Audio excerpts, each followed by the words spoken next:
அளவில்லா கருணையும் ஈடு இணையில்லாத பெரும் கிருபையுடைய எல்லாம் அல்ல ஏக இறைவனின் அருள் பெயர் போற்றி ஆரம்பம் செய்கின்றேன். ஜமாத்தே இஸ்லாமி ஹிந்த் வடக்கு மண்டலத்தின் சார்பாக இதயங்களை வென்ற இமயம் நபிகள் நாயகம் ஸல்லல்லாஹு அலைஹி வஸல்லம் என்ற ஒரு கருப்பொருளிலே ஒரு அருமையான மீலாது சமய நல்லிணக்க பெருவிழாவை இங்கே ஏற்பாடு செய்திருக்கின்றார்கள். இங்கே வருகை தந்திருக்கின்ற சகோதர சகோதரிகளே, குறிப்பாக சகோதர சமுதாய சொந்தங்களே, உங்கள் அனைவருக்கும் என்னுடைய முதற்கண் அஸ்ஸலாமு அலைக்கும் என்று சொல்லக்கூடிய இறைவன் புறத்திலிருந்து நம் அனைவர் மீதும் ஏக இறைவனின் அன்பும் கருணையும் பொழிவதாக என்ற பிரார்த்தனையுடன் ஆரம்பம் செய்கின்றேன்.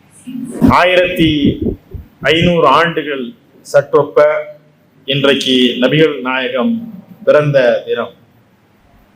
1500 ஆண்டுகள் கடந்தும் அரபு தேசத்திலே மக்கா பாலை பெருவெளியில் பிறந்த முஹம்மத் நபிகளாரை கோவையில் இருக்கக்கூடிய இன்று நாம் மாத்திரமல்ல, உலகத்தின் மூலை முடுக்குகளில் இருக்கக்கூடிய இஸ்லாமிய பெருமக்கள் இந்த ஒரு நாள் மாத்திரமல்ல, ஒவ்வொரு நிமிடமும் அவருடைய வாழ்க்கையை உள்ளத்தில் ஏந்தி செயல் வடிவில் பின்பற்றுகின்ற ஒப்பற்ற மாபெரும் தலைவராக இறை தூதர் நபிகள் நாயகம் ஸல்லல்லாஹு அலைஹி வஸல்லம் அவர்கள் இருக்கின்றார்கள். அவர்களுடைய அந்த வாழ்வியலை பன்மை சமூகமான இந்தியாவில் இருக்கக்கூடிய எங்கள் தொப்புள் கொடி உறவினரான உங்களுடன் பகிர்ந்து கொள்ள வேண்டும் என்ற பெரும் விருப்பத்துடன் இத்தகைய நல்லிணக்க விழாவாக இந்த ஒன்றுகூடலை சகோதரர்கள் ஏற்படுத்தி இருக்கிறார்கள். இந்தியா ஒரு பன்மை சமூகம். இந்துக்கள், முஸ்லிம்கள், கிறிஸ்தவர்கள், சமணர்கள், பௌத்தர்கள் என்று எல்லா மதத்தினரும் விரவி வாழ்கின்ற ஒரு பூமி. இன்னும் சொல்வதானால் இந்தியா ஒரு ஆன்மீக மண், சமய நல்லிணக்க பூமி.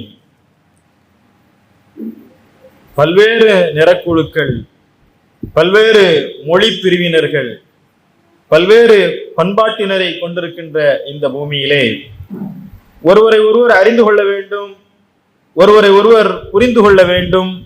இது போன்ற மனம் திறந்த உரையாடல்கள் நடத்தப்பட வேண்டும் என்ற நோக்கத்தில்தான் இந்த உரையாடல் களங்களை ஜமாத்தே இஸ்லாமி ஹிந்த் தொடர்ந்து முன்னெடுத்து வருகிறது. ஆனால் இந்த அண்மை காலம் இந்தியா சண்டைக்களமாக மாறி வருகிறது. தொலைக்காட்சியில் கூட உரையாடல் நிகழ்ச்சிகள் இல்லை, விவாத நிகழ்ச்சிகள், சண்டைக்களங்கள், சத்த களங்கள். இந்த நாட்டினுடைய ஆக்கப்பூர்வமான சட்ட விவாதங்களை ஆராய்கின்ற விவாதிக்கின்ற சட்ட சபைகள் கூட சத்த சபைகளாக மாறிவிட்டன. எங்கும் பிரச்சனை, எதிலும் பிரச்சனை. மதத்தால் நீ வேறு, நான் வேறு, நீ இந்த நாட்டை சார்ந்தவன் இல்லை, நீ வேறெங்காவது சென்று விடு என்ற வெறுப்பு இந்த மண்ணிலே அண்மை காலமாக வெகு வேகமாக வீரியமாக முன்னெடுக்கப்படுகிறது.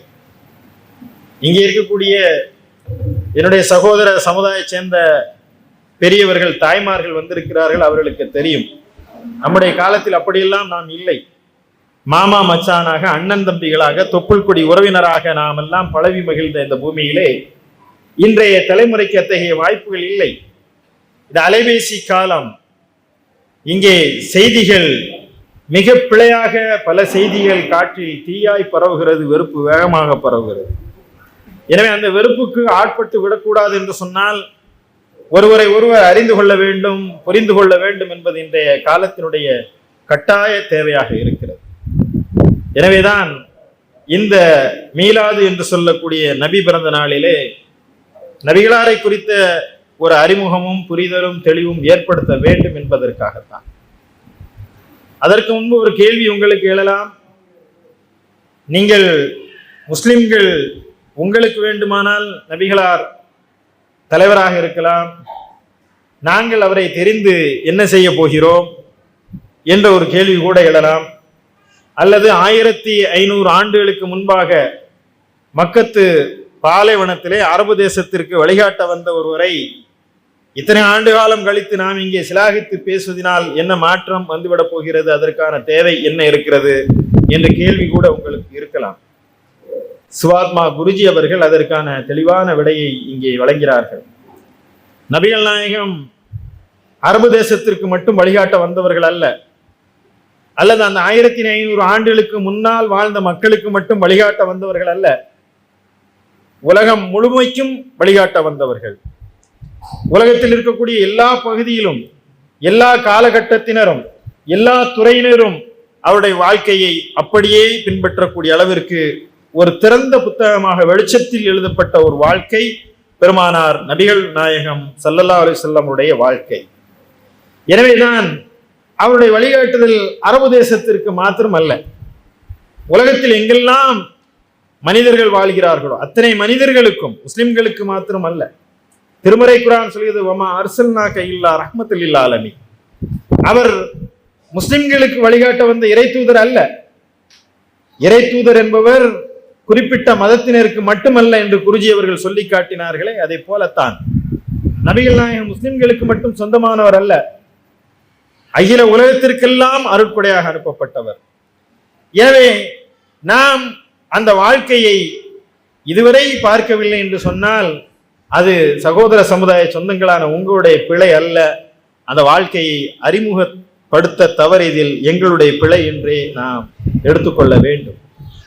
ஒரு பெருவாழ்வு, அந்த வாழ்க்கையை நீங்கள் படித்து பாருங்கள். ஒரு மகத்தான யுக புரட்சியை 23 ஆண்டு காலத்தில் நிகழ்த்தி காட்டிய அந்த ஒரு மாபெரும் வாழ்வை நீங்கள் எடுத்து பாருங்கள். கிபி 571 ஆண்டிலே மக்கத்திலே அந்த பாலை வெளியிலே அப்துல்லா ஆமினா என்று சொல்லக்கூடிய பெற்றோருக்கு மகனாக பிறக்கிறார் முஹம்மது. பிறப்பதற்கு முன்பே தாய் வயிற்றிலே கருவாக இருக்கும் போதே தந்தை அப்துல்லா இறந்து விடுகிறார். பெருமானார் நபிகள் நாயகம் அவர் தந்தை முகத்தை பார்த்தவரில்லை, தந்தையுடைய அரவணைப்பு அவருக்கு இல்லை. ஆமினா உடைய பெரும் மைந்தனாக அவர் வாழ தொடங்குகிறார். 6 வயது சிறுவனாக இருக்கும் போதே ஆமினா இறந்து விடுகிறார். தாயும் இல்லை, தந்தையும் இல்லை, அனாதையாக இருக்கிறார். அனாதையாக இருக்கின்ற அந்த அருமை பிள்ளையை பாட்டனார் அப்துல் முத்தலிப் வாரி எடுத்துக் கொள்கிறார்.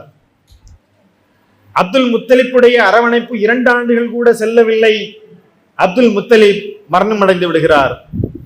8 வயது பிள்ளை நெருக்கடியாக நிற்கும் போது பெரிய தந்தை அபூ தாலிப் அவரை ஏற்றெடுத்துக் கொள்கிறார். 25 ஆண்டுகளாக அந்த மண்ணிலே பெருமானார் நபிகள் நாயகம் ஆடுகளையும் ஒட்டகங்களையும் மேய்த்து திரிந்தார். ஒழுக்கமான ஒரு நல்ல வாழ்வை வாழ்ந்தார். நபி அல்ல, முகமது என்ற அந்த இளம் சிறுவர் வளர்கிறார். 25 வயதை அடைகிறார். 25 வயதை அடையும் போது அன்றைக்கு இருக்கக்கூடிய மக்காவில் இருக்கக்கூடியவர்கள் தொலைதேச ஷாம், சிரியா போன்ற தேசங்களுக்கு வியாபாரம் செய்வதற்காக செல்வார்கள். அப்படி வியாபாரம் செய்வதற்கு அங்கே செல்லக்கூடிய அந்த வணிக கூட்டத்திலே நம்பிக்கையும் நேர்மையும் திறனும் அறனும் உள்ள முகமது என்ற அந்த இளைஞரை அழைத்து செல்கிறார்கள். மிக நேர்மையான, வாய்மையான, வெற்றிகரமான ஒரு வணிகத்தை நிகழ்த்தி காட்டிய அந்த முகம்மதை அவரை விட 15 வயது மூத்தவரான ஹதீஜா என்று சொல்லக்கூடிய வணிக சீமாட்டி, ஒரு பெரிய பிசினஸ் உமன், அவருக்கு ஏற்கனவே திருமணமாகி கணவர் இறந்து விடுகிறார். மீண்டும் திருமணமாகி அந்த கணவரும் இறந்து விடுகிறார். 40 வயதை சார்ந்த ஹதீஜா அவர்கள் 25 வயதை நிரம்பிய முகம்மதை, நேர்மையும் வாய்மையும் நிறைந்த இந்த முகம்மது என்னோடு இருக்க வேண்டும் என்று நான் விரும்புகிறேன், முகம்மதை என்னை நீங்கள் மனைவியாக ஏற்றுக்கொள்வீர்களா என்று சென்றபோது 25 வயது நிரம்பிய வாலிபர் தன்னை விட 15 வயது மூத்த 2 முறை விதவையான கதீஜாவை மணம் முடிக்கிறார். 40 வயது ஆகிறது. நபிகள் நாயகம் என்று அறியப்படுத்துவதற்கு முன்பாகவே ஹிரா என்று சொல்லக்கூடிய மலை குகையிலே இந்த மனிதகுல விடுதலைக்காக, இந்த மனித நேயத்திற்காக, உலக அமைதிக்காக ஏங்கி தவிக்கின்ற உள்ளமாக பெருமானார் நபிகளாருடைய உள்ளம் அங்கே இருக்கிறது. ஹிரா குகையிலே தனித்திருக்கிறார். தனித்திருக்கும் போது வானவர் தலைவர் ஜிப்ரீல் அந்த ஹிரா குகையிலே வந்து நபிகள் நாயகத்தை பார்த்து, நான் இறைவனிடமிருந்து அனுப்பப்பட்ட வானவர், நான் உங்களிடம் இறை செய்தியை கொண்டு வந்திருக்கிறேன், ஓதுவீராக என்று சொன்னபோது முகமது பதறி விடுகிறார். காணாத ஒரு பெரும் காட்சி, துடித்து போகிறார். பதறி எறிந்து நின்ற போது வானவர் தலைவர் ஜிப்ரீல் சொன்னார், அஞ்சாதீர்கள் முகமதே என்று சொல்லி அவரை அணைத்துக் கொள்கிறார்.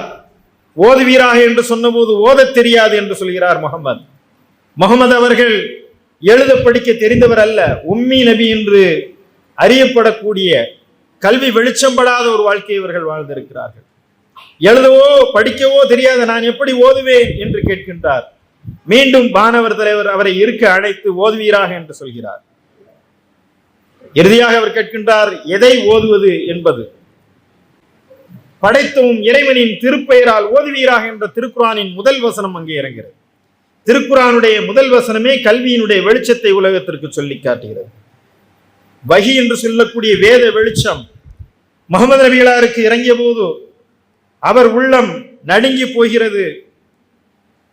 செய்வதறியாமல் தவித்து நிற்கிறார்.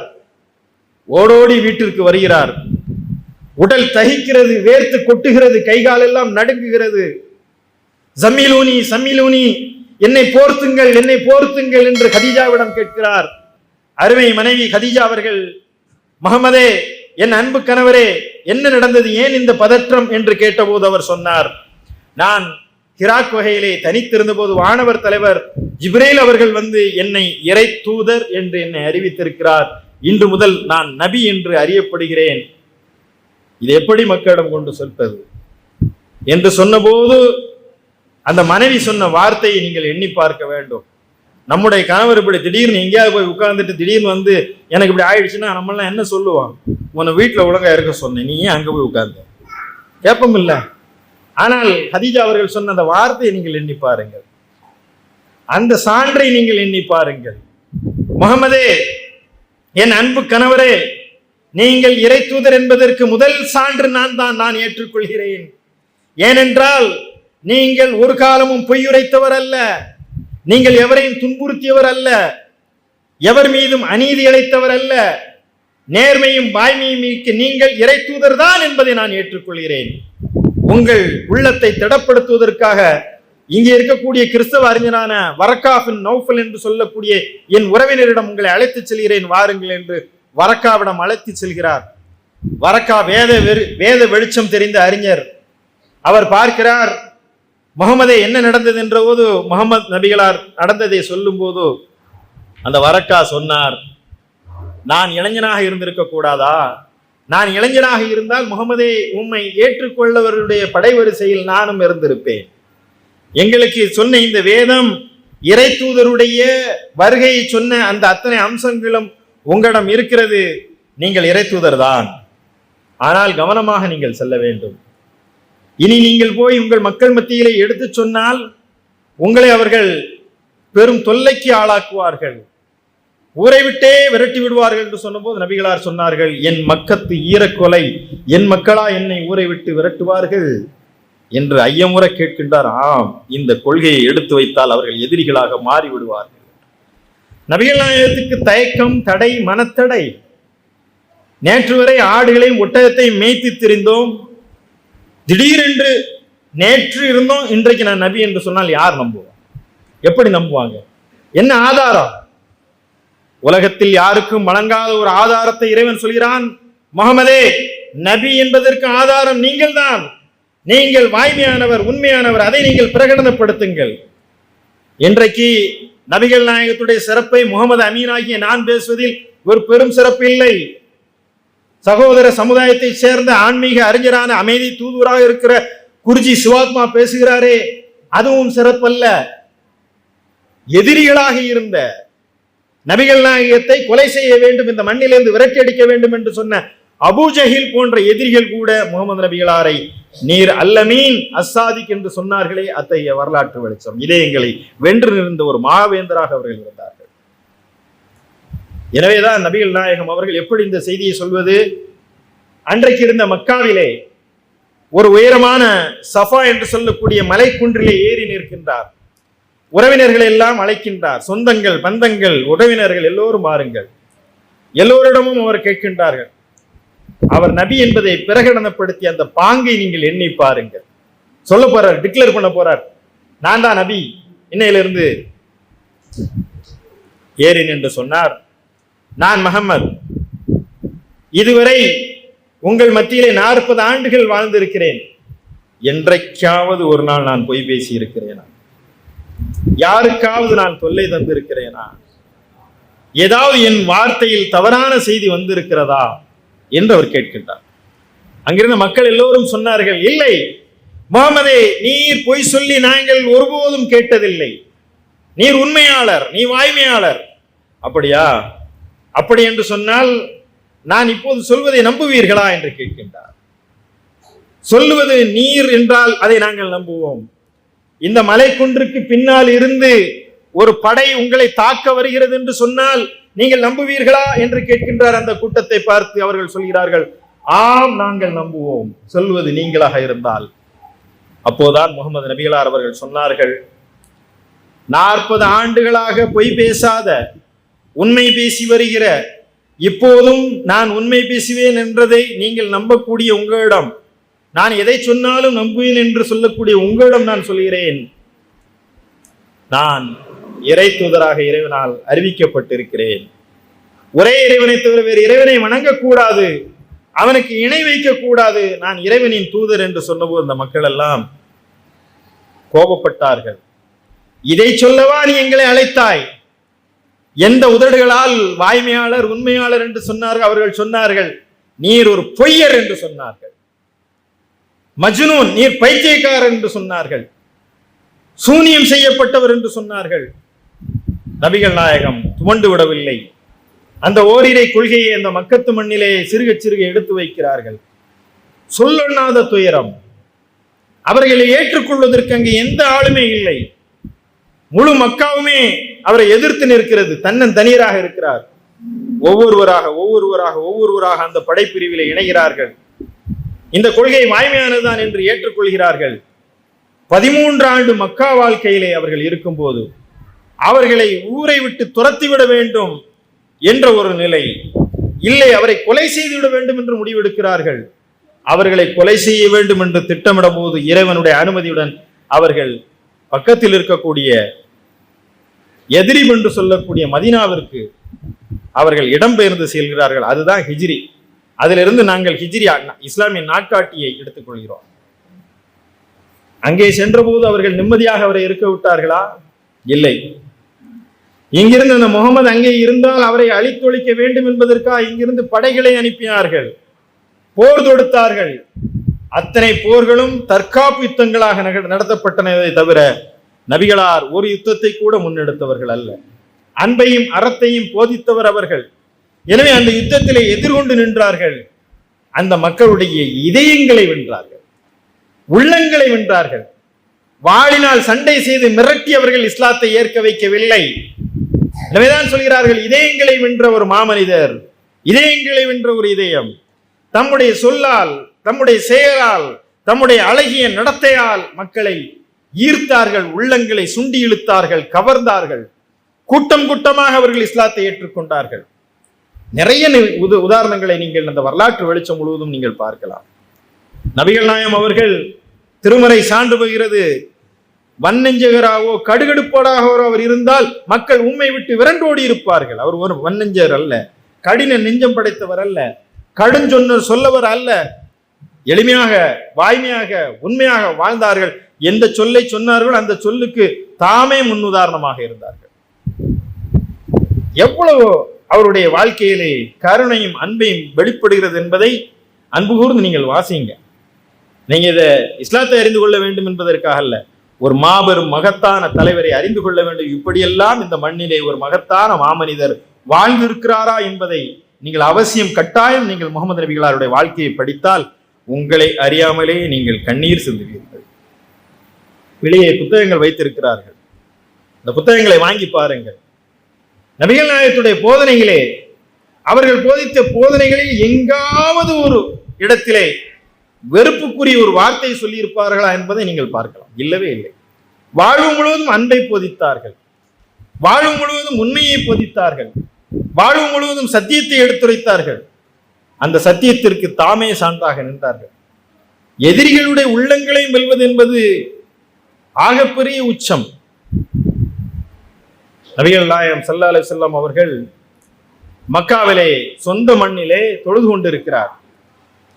தொழுது கொண்டிருக்கும் போது அங்கே இருக்கக்கூடிய உஸ்மான் என்று சொல்லக்கூடியவர் நபிகள் நாயகத்தை அடித்து, இனிமேல் இங்கே நீங்கள் தொழக்கூடாது என்று விரட்டி அடிக்கக்கூடிய அந்த சூழ்நிலையில் நபிகள் நாயகம் அவர்கள் அதை பொறுமையுடன் ஏற்றுக்கொள்கிறார்கள். சொந்த மண்ணில் தனக்கு காபாவிலே தொழுவதற்கு கூட அனுமதி மறுக்கப்பட்டார்கள்.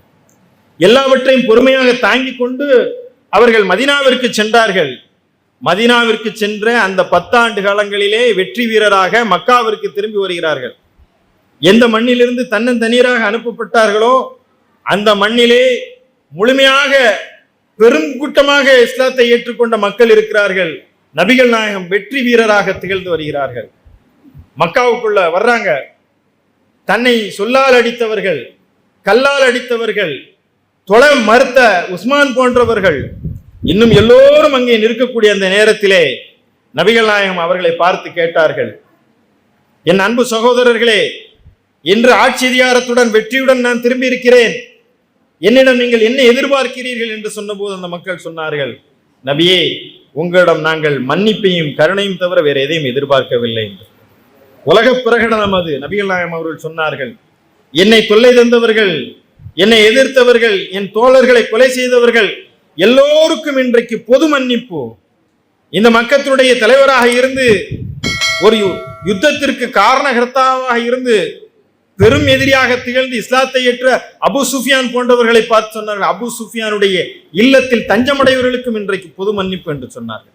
மக்கள் எல்லாம் கண்ணீர் விட்டு இவ்வளவு பெரும் மனதா உங்களுக்கு என்று கேட்டார்கள்.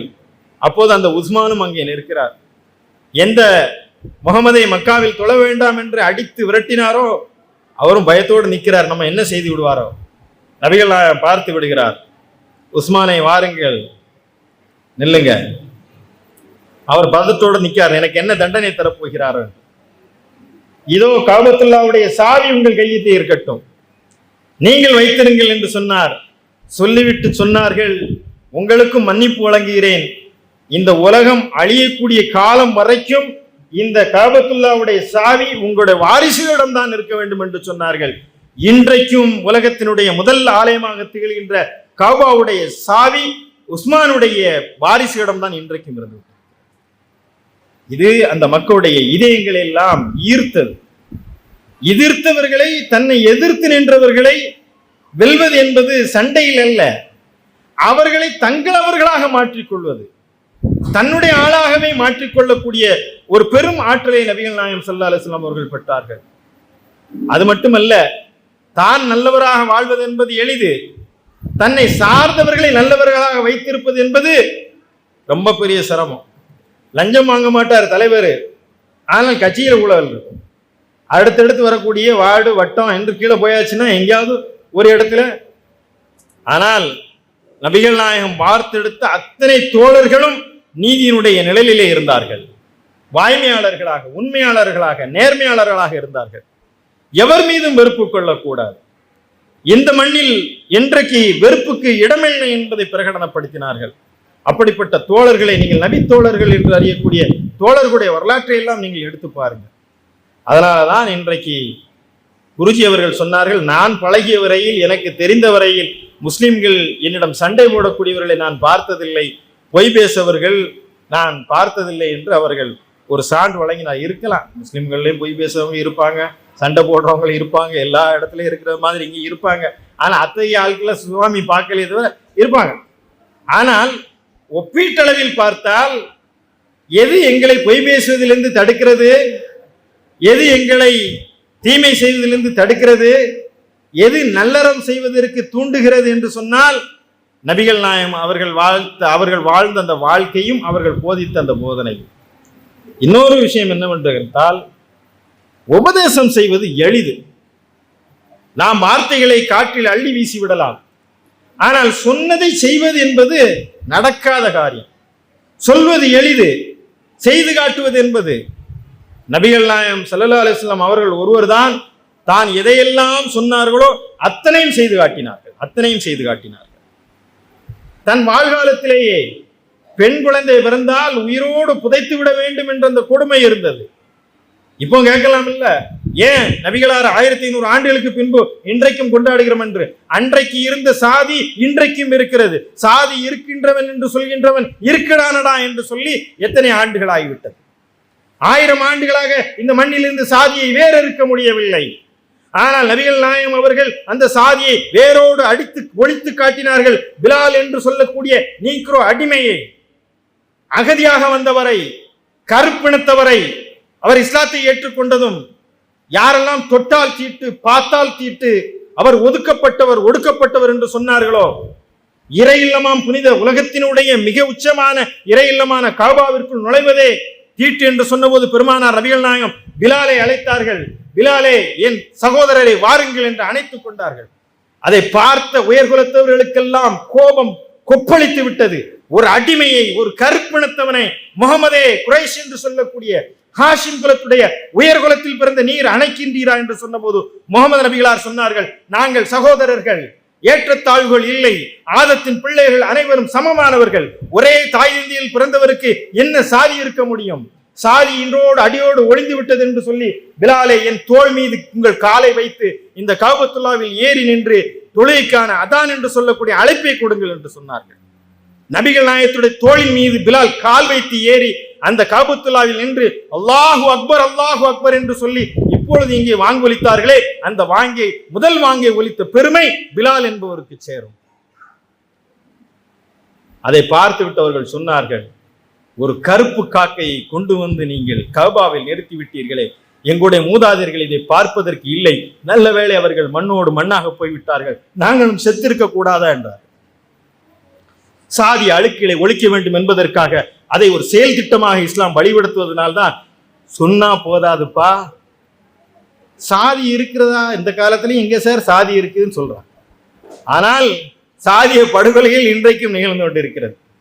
இந்த சாதியை ஒழிப்பதற்கு நபிகள் நாயகம் அவர்கள் வார்த்தையால் சொன்னார்கள், வாழ்ந்து காட்டினார்கள் என்பது மட்டுமல்ல, இன்றைக்கும் இஸ்லாத்தில் சாதி அழுக்குகள் இல்லை என்றால் 5 வேளை நாங்க தொழணுன்றது இருக்குல்ல, இது தொழுகை மாத்திரமல்ல. எல்லாரும் வரிசையில் நின்று உயர்ந்தவன் தாழ்ந்தவன், படித்தவன் படிக்காதவன், வெளியூர்காரன் உள்ளூர்காரன், வெளிநாட்டவன் கருப்பினத்தவன் வெள்ளையன், எந்த வேறுபாடும் கிடையாது, எல்லோரும் சமம், எல்லாம் ஒரே தாயினுடைய பிள்ளைகள். நீங்க காபத்துல்லா என்று சொல்லக்கூடிய புனித ஆலயத்துல உலகத்தில் உள்ள பெரும் பணக்காரர்கள் போவாங்க. பிளைட்ல மட்டும் போவாரு மன்னர், பிளைட் விமானத்துல வந்து தங்கம். அவர் கால் எடுத்து வச்சாருன்னா எல்லாமே கோல்டு தான். அவர் நடக்கிறத பார்க்கையிலே, இன்றைக்கு ஒரு நடிகர் வந்தாலே என்ன கூட்டம் போட்டுட்டு எப்படியெல்லாம் ஒரு நாடு திணறுதுன்னா, ஒரு செல்வம் படைத்த மன்னர்கள் வரும்போதெல்லாம் அங்க என்ன நடக்கும்? ஒன்றும் நடக்காது. அவர் பாட்டில் வருவாரு. பெரிய பெரிய கம்பெனியில வேலை பார்த்தவர்கள்லாம், முதலாளிகள், பெரிய பெரிய தலைவர்கள்லாம் வருவாங்க. அந்த காபாவில் பாத்ரூம் கிளீன் பண்ணக்கூடியவர்கள், இங்கேருந்து போகக்கூடிய நாங்கள் இந்தியாவிலிருந்து போகக்கூடியவங்க, பங்களாதேஷ்லேருந்து வரக்கூடியவங்க, இலங்கையிலேருந்து வரக்கூடியவங்க, அப்படி தூத்துக்கிட்டு இருப்போம் இல்ல, அல்லாஹு அக்பர் அல்லாஹு அக்பர், அதை ஓரம் வச்சு வந்து நிற்ப தொழுவாங்க. பக்கத்துல யாரு நிப்பா? அவருக்கு சம்பளம் கொடுக்க அந்த மன்னர் நிற்பார். அவருக்கு பின்னாடி யாரு நிற்பா? அந்த நாட்டுடைய நிதியமைச்சர் வந்து அவரும் நிற்பார். இங்கே உள்ளே வந்தால் எல்லோரும் சமம், எவனும் உயர்ந்தவன் இல்லை, எவனும் தாழ்ந்தவன் இல்லை, இறைவன் முன்னால் அனைவரும் சமம், சீப்பின் பற்களை போல் சமமானவர்கள் என்பதை நிரூபித்தார்கள். அதனாலதான் இஸ்லாத்தை இன்றைக்கு ஜாதி இல்லை. நான் இன்னைக்கு உகண்டாவுக்கு போனான்னு ஒரு பள்ளியில போய் தொழுவேன். கோயம்புத்தூர்ல வந்து இறங்கின உடனே பஸ் ஸ்டாண்டுக்குள்ள ஒரு பள்ளியில போய் தொழுகிறேன். யார் நீ வெளியூர்கார, எங்கிருந்து வர்ற, ஏன் உள்ள வர்ற, நீ எந்த இடம் கேட்க மாட்டாங்கல்ல, யார் வேண்டுமானாலும் வரலாம். சகோதர சமுதாய சொந்தங்களாக நீங்களும் பள்ளிவாசலுக்கு வரலாம். அதனாலதான் நாங்க நிகழ்ச்சியெல்லாம் நடத்துறோம். மஸ்ஜிதுல் இஹ்சான்ல விசிட் அவர் மாஸ், எங்கள் பள்ளிவாசலுக்கு வாருங்கள். இங்கே விஐபிக்கான வரிசை இல்லை, எல்லோருமே ஏற்ற தாழ்வுகள் இல்லாத ஒரு நெறி, இதுதான் இறைநெறி என்பதை அவர்கள் போதித்தார்கள். இதுவெல்லாம் சரி, நாம உட்கார வச்செல்லாம் பேசியெல்லாம் பொண்ணு கொடுக்க முடியுமா, எடுக்க முடியுமா? ஜனாதிபதியாக கூட ஆக்கிடலாம், அவர்களை வைத்து ஒரு அரசியல் செய்யலாம். பழங்குடி இனத்தவரை இன்றைக்கு நாட்டுடைய குடியரசுத் தலைவர் ஆக்கி விடலாம், அதன் மூலமாக சில அரசியல் அறுவடைகளை செய்து விடலாம். ஆனால் ஜிலேபீப் என்று சொல்லக்கூடியவர், ஜிலேபீப்னாலே சின்ன சட்டன் அர்த்தம், ஒரு ரொம்ப குள்ளமா இருப்பாரு. ஒன்றும் அவருக்கு பேரே கிடையாது, பேர் இல்லை அவருக்கு, ஆள் அசிங்கமா இருப்பாரு. படிப்பு இல்லை, பணம் இல்லை, குலம் இல்லை, வசதி இல்லை, வாய்ப்பு இல்லை. பெருமானார் கேட்கின்றார்கள், ஜிலேபீபே வயசாகிட்டே போத கல்யாணம் முடிக்கலையப்பா? அவர் சொல்றாரு, பெருமானாரே எனக்கு படிப்பும் இல்லை, பணமும் இல்லை, வீடும் இல்லை, வாய்ப்பும் இல்லை, வசதியும் இல்லை. நானும் ஒதுக்கப்பட்ட ஒரு ஏழை மகன். எனக்கு பெண் கொடுப்பதற்கு இந்த மக்காவிலே, இந்த மதீனாவிலே இந்த பெண் கொடுப்பதற்கு யாருமே முன் வர மாட்டார்களே, எனக்கு எப்படி திருமணமாகும்? நபிகள் நாயகம் அவர்கள் சொன்னார்கள், எப்படிப்பட்ட ஒரு சமுதாயத்தை உருவாக்கி காட்டி இருக்கிறேன் என்பதற்கான அடையாளம் ஜிலேபி. வாங்க, நான் சொல்கிற இந்த உயர் கோத்திரத்தில் உள்ள உயர்ந்த ஒரு பெரிய ஜமீன் என்று தன்னை கருதி கொண்டிருக்கிறார்ல, அவர் வீட்டுக்கு போங்க, அந்த பெண்ணை கேளுங்க, எனக்கு மனம் முடிச்சு தருவீங்களான்னு கேளுங்க. அவர் சொல்றாரு, நபிகளே நீங்க என்ன வேலை சொன்னாலும் செய்வேன், அவர் வீட்டு படியை மிதிக்கிறதுக்கே தகுதி. நான் சொல்கிறேன் செய். நபிகளார் சொன்னால் அப்படியே கீழ்ப்படிவார்கள். உடனே ஜிலேபிக்குள்ள போறார். ஜிலேபிக்குள்ளே போனதும் அந்த உள்ள இருக்கவருக்கு ரொம்ப தடுக்கமா இருக்கு, என்ன இவர் வர்றாரு, என்ன விஷயமாக வருகிறீர்? ஜிலேபி, பெருமானார் நபிகள் நாயகம் என்னை அனுப்பினார்கள். அப்படியா, பரவாயில்ல, நபிகள் நாயகம் அனுப்பினார்கள். என்ன விஷயமா வந்திருக்கிறீங்க? பெண் கேட்டு வந்திருக்கிறேன். சந்தோஷம், நபிகள் நாயகத்துக்கு பெண் கேட்டு நீங்கள் வந்திருக்கிறீர்களா? இல்லை, எனக்கு பெண் கேட்டு வந்திருக்கிறது. அவருடைய ஒட்டுமொத்த இரத்த நாளங்களும் வெடித்து சிதறக்கூடிய அளவிற்கு முகம் சிவந்து விடுகிறது. ஜிலேபி, என்ன தகுதி இருந்தால் என்னிடம் நீ பேசுவாய். அந்த அம்மா வந்தாங்க, அந்த வீட்டுல இருந்த அந்த பொண்ணு வந்தாங்க. அப்பா உட்காரு, அதெல்லாம் ஆணவம், குலப்பெருமை, கோத்திரப்பெருமை, நிறப்பெருமை எதுவும் இல்லை. பெருமானார் சொல்லிவிட்டார், ஜுலைபீப் தான் என் கணவர் என்று சொன்னார். அந்த ஜுலைபீபை மனம் முடித்தார். மக்கத்து மண்ணிலே சாதி ஏற்றத்தாழ்வுகள், குலப்பெருமை, கோத்திரப்பெருமை, சண்டைகள், சாதிய மோதல்கள், மத வெறுப்புகள் எல்லாம் பொழிந்தன. இப்படிப்பட்ட ஒரு சமுதாயத்தை நபிகள் நாயகம் கட்டமைத்தார்கள். பெண் குழந்தை பிறந்தால் உயிரோடு புதைத்து விட வேண்டும் என்று அவர்கள் கருதுவார்கள். ஒருவர் இஸ்லாத்தை ஏற்ற பிறகு பெருமானார் நபிகள் நாயகம் அவர்கள் சொன்னார்கள், நீங்கள் இஸ்லாத்திற்கு வருவதற்கு முன்பு ஏதாவது தவறுகள் செய்திருக்கிறீர்களா? இப்ப இஸ்லாத்தை ஏற்று நல்லவர்களா மாறிட்டீங்க, உங்கள் வாழ்க்கையில் நடந்த ஏதாவது நிகழ்வு இருந்தா எனக்கு சொல்லுங்கள் என்ற போது ஒருவர் சொன்னார், ரொம்ப கடுமையான சம்பவம், என்னால் சொல்ல முடியுமான்னு தெரியல, நான் சொல்கிறேன். பெண் குழந்தை பிறந்தால் அவமானம் என்று கருதுகிற சமுதாயத்தில் நான் இருந்தேன். பெண் குழந்தை பிறந்தால் உயிரோடு புதைத்து விட வேண்டும் என்ற அந்த எண்ணம் இருந்தது. ஒரு நாள் என் மனைவி கருவுற்றால். கருவுற்றவுடன் நான் சொன்னேன், ஆண் குழந்தையாக இருந்தால் பெற வேண்டும், பெண் குழந்தையாக இருந்தால் நீ அழித்து விட வேண்டும், கொன்று விட வேண்டும். அந்த காலத்தில் ஸ்கேன்லாம் இல்லை, எப்படி பார்க்கறது? பிறந்தா தான் பார்க்க முடியும். இவர் சொல்கிறார், நான் வெளியூருக்கு பயணம் போகிறேன், நான் திரும்பி வருவதற்கு அந்த குழந்தை ஆண் குழந்தையா இருந்தா வை, பெண் குழந்தையா இருந்தா கொன்னும் புதைச்சிரு. வெளியூருக்கு போய் வந்தேன். அவர் சொல்றார், நான் வீடு திரும்பி வந்தபோது அந்த வீட்டிலே என்னுடைய மனைவி என்னை வரவேற்றால். குழந்தை எங்கே என்று கேட்டேன். பிறந்தது பெண் குழந்தை. என்ன செய்தாய்? புதைத்து விட்டேன். சபாஸ், நீதான் என்னுடைய மனைவி என்று நான் மகிழ்ந்தேன். நாட்கள் சென்றது. ஒரு அருமையான குழந்தை எங்கள் வீட்டுக்கு வந்தது, ஒரு பெண் குழந்தை. என்னோடு நெருக்கமாக பழகியது. குழந்தைகளுடைய அந்த யாழினிது குழலினிது என்று கேட்பர், மக்கள் தம் மழலை சொல் கேளாதார்.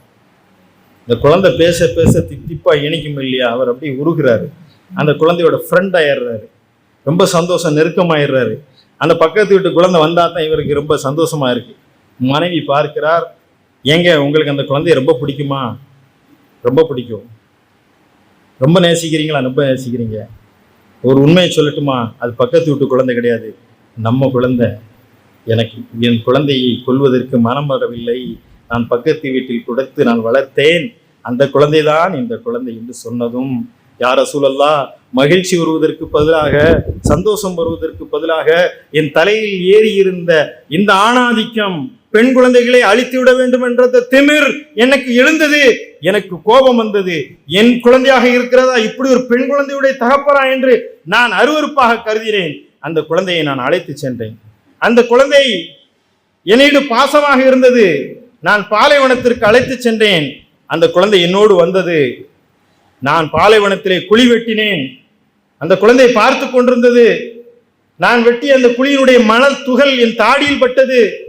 அந்த குழந்தை தன்னுடைய பிஞ்சு விரலால் என் தாடியில் உள்ள மண்ணை தள்ளிவிட்டது. அப்போது என் கல் நெஞ்சம் கரையவில்லை. யா ரசூலல்லாஹ், அந்த குழந்தையை காலால் தள்ளி உயிரோடு புதைத்தேன். அந்த கொலைகார குடும்பத்தில் இருந்து அத்தகைய பாவத்தை செய்து நான் இந்த இஸ்லாத்தை ஏற்றுக்கொண்டேன், எனக்கு மன்னிப்பு உண்டா என்ற போது பெருமானார் கண்ணீர் நிரம்ப அழுகின்றார்கள். பக்கத்தில் ஒரு சொல்றார், பெருமானாரை அழச் செய்து விட்டீரே என்று. இல்லை, எனக்கு மீண்டும் ஒரு முறை இந்த சம்பவத்தை சொல்லுங்கள். பெண் விடுதலையுடைய மார்க்கமாக இஸ்லாம் வந்தது. பெண் குழந்தை பிறந்தால் சுப செய்தி என்று அறிவித்தது.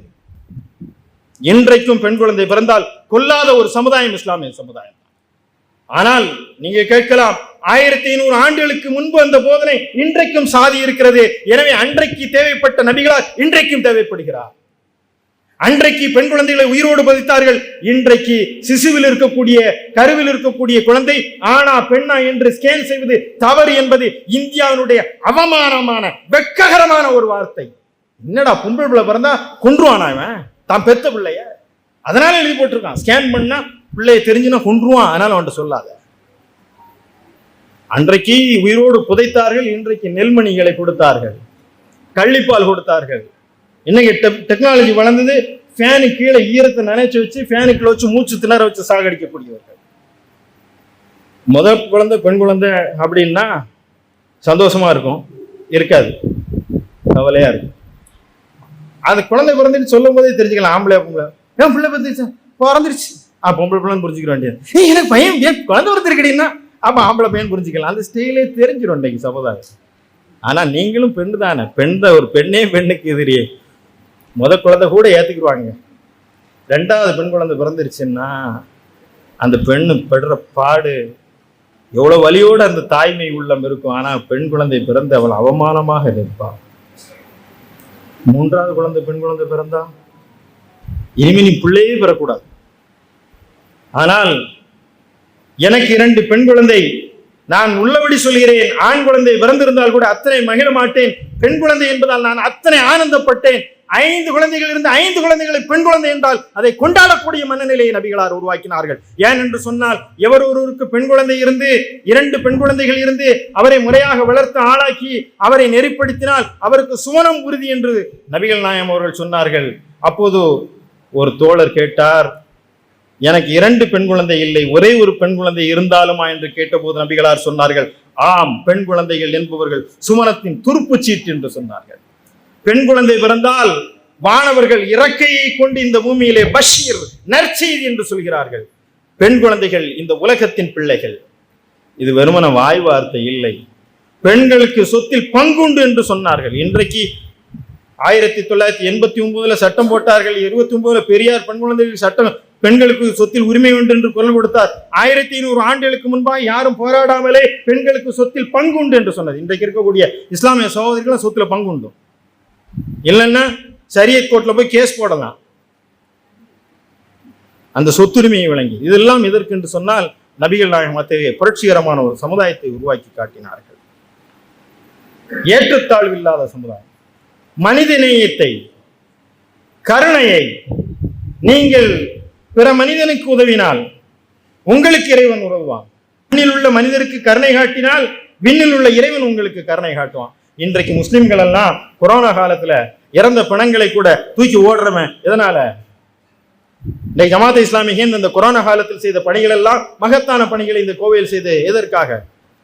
எலெக்ஷன் வந்தமா நிக்க மாட்டாங்க. அப்படி நின்னாலும் கட்சி சார்பு வேறு இதுக்கு ஆதரவு கொடுத்தாலும் நாங்க கொரோனால இதை சொன்னோம்னு சொல்லி ஓட்டு கேட்க மாட்டோம். எந்த முஸ்லிம் அமைப்பு சுனாமியில் நின்று அவர்கள் இந்த வெள்ளத்திலே, அந்த சுனாமி காலத்திலே முஸ்லிம்கள் களத்தில் நின்றார்களே, சென்னை பெருவெள்ளத்தில் நின்றார்களே, எதற்காக? ஏன் தெரியுமா? காசு வேணுங்கிறதுக்காக இல்லை, பேர் வேணுங்கிறதுக்காக இல்லை, ஓட்டு வேணுங்கிறதுக்காக இல்லை. நபிகள் நாயகம் அவர்கள் சொன்னார்கள், மறுமையில் உங்களுக்கு இறைவனிடம் வெற்றி வேண்டும் என்று சொன்னால் சக மனிதனிடம் நீ அன்பு காட்ட வேண்டும், கருணை காட்ட வேண்டும், மனித குலத்தின் மீது நீங்கள் கருணை காட்ட வேண்டும் என்ற அந்த உபதேசம் தான் முஸ்லிம்களாகிய எங்களை களத்திற்கு அனுப்பியது. நான் இந்த வாரம் செய்தியை படிக்கும் போது கோயம்புத்தூர்ல ஒரு அருமையான ஒரு செய்தியை படித்தேன். அது எங்களுடைய சமரசம் பத்திரிகையில கடைசி பகுதியில நான் அதை எழுதும் போது எனக்கு என்னை அறியாமலே கண்ணீர் வந்தது. காந்திபுரத்திலிருந்து ஆத்துப்பாலம் வரைக்கும் உள்ளான பகுதியில டிராபிக் அதிகமா இருக்கும்.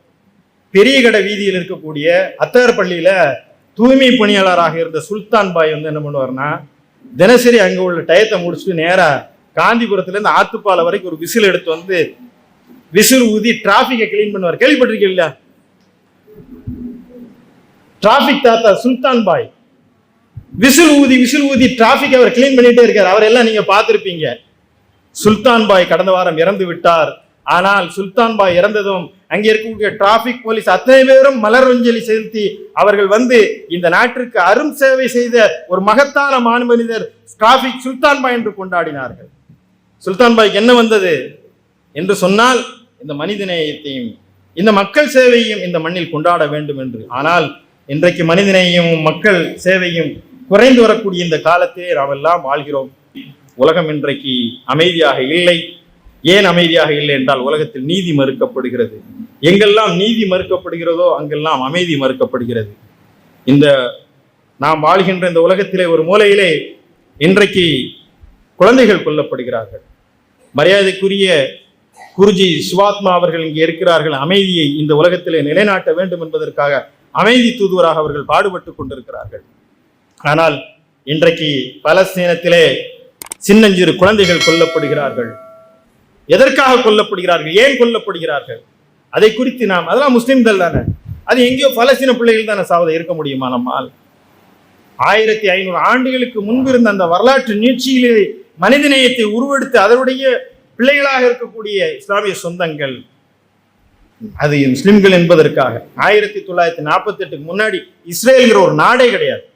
பாலஸ்தீனத்துல நிம்மதியா வாழ்ந்துட்டு இருக்க, அவன் மண்ணை போய் அபகரிச்சு சொத்தை சூறையாடி திருட்டுத்தனமாக உருவான ஒரு திருட்டு நாடு தான் இஸ்ரேல். இஸ்ரேல் ஒரு நாடே கிடையாது, சொந்த மண்ணு கிடையாது. அந்த மண்ணை கொஞ்சம் கொஞ்சமா களவாடி அந்த மக்களை அடித்து நொறுக்கி ஐநா சபை இன்றைக்கு டிக்ளேர் செய்த ஜெனோசைடு. இது இனப்படுகொலை. ஒரு குழந்தை, 2 குழந்தை அல்ல, சற்றேறக்குறை 20,000 25,000 குழந்தைகளை கொலை செய்திருக்கிறார் என்பது புள்ளி விவரம். ஆனால் லட்சக்கணக்கான மக்களை அவர்கள் அளித்திருக்கிறார். ஒரே ஒரு படம் வந்து இப்போ வந்து the voice of Rajab, Hind ரஜப்னு ஒரு படம். அந்த படத்தை எடுத்தவர் பென் ஹானியா அப்படிங்கிற துனிசியா நாட்டுடைய ஒரு இயக்குனர். வெனிசுலா நாட்டுடைய துனிசியாவில் இருந்த அந்த இயக்குனர் இயக்கிய the voice of Rajab Hind என்ற இந்த ஆவணப்படத்தை வெனிஸ் திரைப்பட விழாவில் இடம்பெற செய்தார். அது அந்த மிக உயர்ந்த விருதுகளில் ஒன்றான சில்வர் லயன் கிராண்ட் ஜூரி பரிசை 2வது பரிசை பெற்றது. அந்த படத்தை பார்த்து முடித்ததும் 23 நிமிடங்கள் எழுந்து கைதட்டினார்கள். ஒரு ஆவணப்படத்துக்கு 23 நிமிடங்கள் எழுந்து கைதட்டினார்கள். அது பலஸ்தீன மக்களுடைய வலிகளை சொல்கின்ற ஒரு படம். முடிந்தால் பாருங்கள். 2024 நான் சொல்வது கதை இல்லை. அந்த அம்மா அந்த நிஜத்தை அப்படி எழுதுறாங்க. ரஜப் என்று சொல்லக்கூடிய ரஜப் ஹிந்த் என்று சொல்லக்கூடிய ஒரு சின்ன பிள்ளை கார்ல பெட்ரோலோட போய்கிட்டு இருக்கு. குண்டு போட்டு எல்லாரையும் கொண்டுட்டாங்க. அப்பா, அம்மா, அண்ணன், தங்கை, எல்லாமே இறந்து கிடக்குறாங்க. அந்த குழந்தை மட்டும் உயிர் இருக்கு. கார் வந்து எரிஞ்சு கிடக்குது. அந்த குழந்தை எங்களுக்கு ரெட் கிராஸ் செஞ்சிலுவை சங்கத்தில் உள்ளவங்க பார்த்து விட்டு அந்த குழந்தையோட பேசுறாங்க போன்ல. அதுதான் அந்த படம். அந்த குழந்தைகிட்ட கேட்கிறாங்க, எங்க இருக்க? அனஃபி செய்யாரா? நான் கார்ல இருக்கேன். கூட யார் இருக்கா? வாப்பா, அம்மா, அண்ணன், தம்பி எல்லாம் இருக்காங்க. ஆனா யாருமே உயிரோடு இல்லை. இந்த குழந்தை சொல்லி எனக்கு பயமா இருக்கு. இவங்க ரெட் கிராஸ் சொன்னாங்க, பயப்படாதம்மா. இந்த போன் உரையாடலை பாருங்க. அந்த குழந்தை எனக்கு பயமா இருக்காங்க. பயப்படாதம்மா. இல்ல, பக்கத்துல மிலிட்ரி இருக்கு. அது உனக்கு எவ்வளவு தூரம் இருக்கு? ரொம்ப பக்கத்துல இருக்கு. எவ்வளவு பக்கத்துல இருக்கு? ரொம்ப ரொம்ப ரொம்ப ரொம்ப பக்கத்துல இருக்கு. அவங்க என்னை கொன்றுவாங்களோன்னு பயமா இருக்கு, நீ சத்தம் காட்டாம உள்ள இரு. அந்த குழந்தை சொல்றது, கேட்கக்கூடிய அந்த கேள்வி அவர்களுக்காக இல்லை, அந்த உலகத்தை பார்த்து கேட்கிறது. என்னை நீங்கள் கைவிட்டு விடுவீர்களா என்று கேட்கிறது அந்த குழந்தை. அந்த பேசுகின்ற அந்த பெண்மணி சொல்கிறார், அல்லாஹ் மீது ஆணையாக சொல்கிறேன், ஒருபோதும் உங்களை நான் கைவிட மாட்டேன். இந்த டெலிபோன் உரையாடலை துண்டிச்சிடாதீங்க, பேசிக்கிட்டே இருங்க, ஏதாவது பேசுங்க. அந்த குழந்தை பேசிக்கிட்டே இருக்கு, இவங்க தைரியம் மூட்டிக்கிட்டே இருக்கிறாங்க. இதெல்லாம் நடந்துகிட்டே இருக்கு. இருட்டுது, நேரம் இருட்டிக்கிட்டே இருக்குது, எனக்கு பயமா இருக்கு, எப்படியாவது நீங்க வாங்க. அப்ப அந்த குழந்தை கேட்குது, நான் இங்கிருந்து தப்பிச்சு வந்தாலும் எங்கள்கிட்ட நீங்க பேசுவீங்களா? அந்த குழந்தையோட ஏக்கத்தை பாருங்க. திடீரென்று ஒரு சத்தம், அதற்கு பிறகு நிசப்தம். அந்த படம் முடியுது. அந்த குழந்தையும் கொன்று அளிக்கிறார்கள். இப்படி எத்தனை குழந்தைகளை கொன்றளிக்கக்கூடிய இந்த மனிதன் அறமற்ற இந்த குரலுக்காகத்தான் இன்றைக்கு சென்னையிலே மாபெரும் எழுச்சியாக மத உணர்வுகளை கடந்து அனைவரும் இன்றைக்கு பலஸ்தீனம் வெல்ல வேண்டும், அந்த நாட்டு மக்கள் விடுதலை பெற வேண்டும் என்பதற்காக குரல் கொடுக்கிறார்கள். அந்த நீதிக்கான குரல் எழ வேண்டும் என்பதற்காக, அந்த வாய்மைக்கான குரல் எழ வேண்டும் என்பதற்காகத்தான் அது பெரும் மக்கள் குரலாக எழ வேண்டும். அமைதி, உலகத்தில் யார் அநீதிக்கு உள்ளாக்கப்பட்டாலும் அவர்கள் பக்கம் நிற்பது நம்முடைய அறம் என்பதை நாம் கருத்தில் கொள்ள வேண்டும். இங்கே வருகை தந்திருக்கின்ற தொப்புள் கொடி சொந்தங்களான உங்களை நான் அன்போடு கேட்டுக்கொள்வது, இஸ்லாம் என்பது ஒரு அந்நிய மதம் அல்ல, அது ஒரு மார்க்கம். நீங்கள் ஏற்றுக்கொள்ள வேண்டும் என்பது கட்டாயம் அல்ல. நாங்கள் எவ்வளவுதான் கட்டாயப்படுத்தினாலும் ஒருவர் ஏற்றுக்கொள்ள முடியாது. இங்கே மதமாற்றத்தை மனமாற்றம் என்று அழகாக குருஜி அவர்கள் சொல்லி காட்டினார். நான் அடிக்கடி சொல்றது உண்டு, பாயெல்லாம் நீங்க மதம் மாத்திர, அஜித் ரசிகனை விஜய் ரசிகனா உன்னால மாற்ற முடியுமா? என்ற தல ரசிகனை விஜய் ரசிகனாவே மாற்ற முடியாது, கடவுளை மாத்திருவேன் ஏத்துக்குவானா? என்ன இது லாஜிக்கா? இது அவ்வளவு தூரம் கட்டாயப்படுத்தி வந்து போர்ஸ்ஃபுல்லா நிக்க முடியுமா? இதெல்லாம் அது ஒரு மித்து, அப்படியான ஒரு பொய் பரப்புரை. எல்லாவற்றையும் நம்பி விடாது. முஸ்லிம்கள்னா தீவிரவாதி, முஸ்லிம்கள்னா பல மனைவிகள் முடிக்கிறவங்க, முஸ்லிம்கள் பெண்களை ஹிஜாப் என்று அடக்கி ஒடிக்கக்கூடியவர்கள், முஸ்லிம் என்றால் அன்பில்லாதவர்கள், இப்படியெல்லாம் சொல்லக்கூடிய அந்த பொய் பரப்புரைக்கு பலியாகி விடாதீர்கள். நெருங்கி வந்து இஸ்லாத்தை வாசியுங்கள், நெருங்கி பழகுங்கள். இந்த மண்ணிலே அன்பும் அறமும் செழித்துவங்க வேண்டும் என்று சொன்னால் நம்முடைய வாசிப்பும் தொடர வேண்டும், நேசிப்பும் தொடர வேண்டும். அண்ணன் தம்பிகளாக, மாமன் மச்சானாக நம்முடைய உறவும் அன்பும் நெருக்கமும் தொடர வேண்டும் என்று சொன்னால் இது போன்ற சமய நல்லிணக்க பெருவிழாக்கள், உரையாடல்கள் தொடர வேண்டும். அதன் மூலமாக இதயங்களை இணக்கமாக்கிக் கொள்வோம். வலிமை மிக்க இந்தியாவை நாம் மீட்டெடுக்க வேண்டும். அதுதான் இன்றைய கால தேவையாக இருக்கும். நபிகளார் இந்த உலகத்திற்கு செய்த ஒரு மகத்தான செய்தியும் அதுதான். மானுட விடுதலை, மனித நேயம் என்ற அடிப்படையில் நம்முடைய வாழ்க்கை பயணத்தை நாம் அமைத்துக் கொள்வோம். நம்முடைய இதயங்களை இணக்கமாக்கிக் கொள்வோம். தோள் கொடுங்கள், துணை நில்லுங்கள். வந்திருந்து உரை கேட்ட அனைவருக்கும் என்னுடைய பேரன்பை சொல்லி உரையை நிறைவு செய்கிறேன். எல்லா புகழும் இறைவன் ஒருவனுக்கு.